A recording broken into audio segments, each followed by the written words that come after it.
Agora vamos pro segundo item da lista, né? A gente tá subindo de baixo pra cima, então o segundo colocado da nossa lista. E a partir de agora vai ter só Santo Tomás de Aquino, tá? Se você queria Santo Tomás de Aquino, a gente vai ver isso detalhadamente. Em segundo lugar, tem um livro que ele é do Santo Tomás de Aquino, mas o conteúdo dele não é de Santo Tomás. Como assim, Guilherme? O livro é de Santo Tomás, mas o conteúdo não é? É. Você vai entender do que eu tô falando. Que é a Catena Áurea, mano. Esse aqui, na moral, esse aqui, bicho. Santo Tomás de Aquino.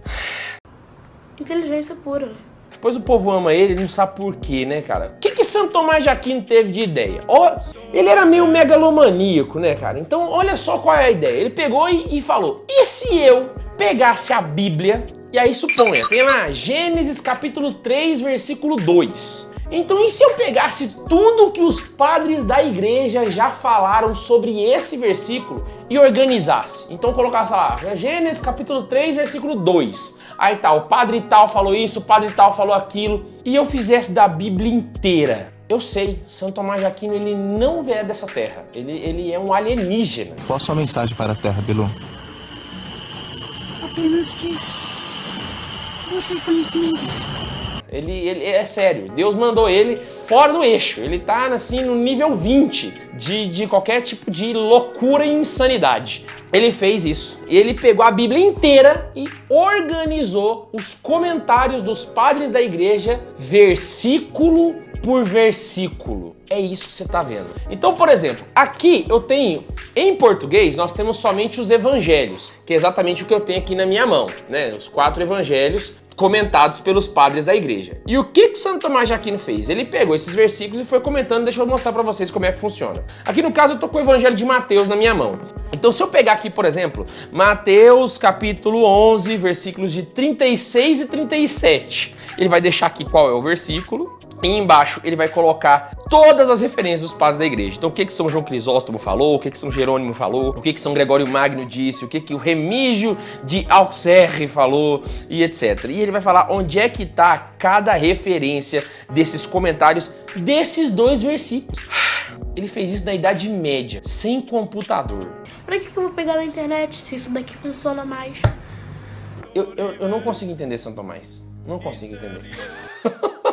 Ele é muito roubadão, mano. É sério, não tem como. Então, se você quer fazer um estudo teológico de tal versículo, se você quer entender o que tal versículo tá falando, a Catena Áurea vai te ajudar nisso. Só que, lembra que em português tem só os 4 evangelhos. Você vai ter que dar uma pesquisada a mais aí e saber outros idiomas para conseguir ler a Catena Áurea de outros livros. Então isso aqui ajuda muito em homilia, palestra, aula de curso bíblico ou qualquer coisa que você queira fazer uma referência a um versículo e queira entender bem aquele versículo segundo os padres da igreja. É maravilhoso, maravilhoso. E vamos pro primeiro colocado dessa lista. Peraí. A Suma de Teologia de Santo Tomás de Aquino, que aqui tá numa versão reduzida, porque essa aqui é da editora Eclésia, contar pra vocês. Mas existem outras, tem a da Loyola e tal. Tem até na internet, você consegue achar na internet em português, é muito bom. Cara, tem uma piada entre os teólogos que diz que Santo Tomás de Aquino um dia resolveu fazer o resumo de tudo que ele estudou.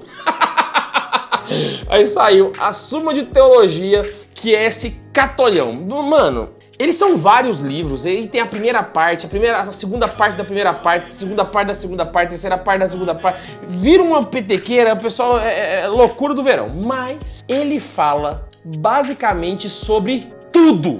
Tudo, qualquer coisa que você imaginar, Santo Tomás de Aquino falou na Suma de Teologia. E aqui, cara, tá basicamente a base do Concílio de Trento. Exatamente, o Papa resolveu fazer um concílio. Falou, vamos fazer um concílio de Trento para rebater os protestantes. Então vamos pegar todos os livros que a gente pode usar como referência para montar este colosso de concílio chamado Concílio de Trento. Pois é, tudo que eles pegaram como referência é isso aqui, tá? Então aqui tá a base para todo o Concílio de Trento. E aí, eu preciso explicar como é que funciona basicamente, a Súmula de Teologia. A Súmula de Teologia é separada por temas. Aí desses temas você tem as questões e das questões você tem os artigos. Então basicamente funciona assim. Vou dar o exemplo aqui que eu usei na catequese sobre homossexualidade, porque eu também usei a Súmula de Teologia como referência. Deixa eu achar ela aqui. Aqui na segunda parte da segunda parte, ele vai falar sobre os pecados, ele vai falar sobre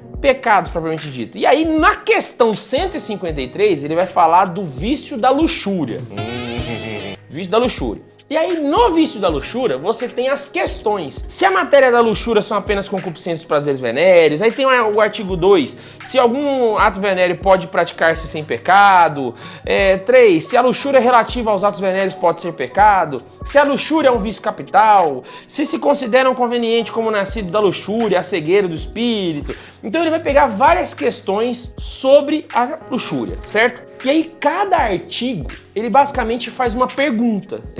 A matéria da luxúria são apenas as concupiscências e os prazeres venéreos? Então é o artigo número 1 aqui. E aí o que ele faz? Ele pega pelo menos 3 argumentos de pessoas que são contra a igreja. São 3 argumentos de herege. Então ele lista argumento 1, argumento 2, argumento 3. E ele defende essas causas. Então, olha, parece que sim. Então vai lá e coloca. Artigo número 1, aí ele justifica. Aí artigo número 2, justifica. Então pega 3 argumentos. E depois ele vem respondendo essas questões. Então você tem a resposta número 1 para a questão número 1, a resposta número 2 para a questão número 2. Então literalmente é ele discutindo com ele mesmo os argumentos que ele quer defender. É uma obra-prima da Igreja Católica. Basicamente todo mundo que estuda teologia tem que ter.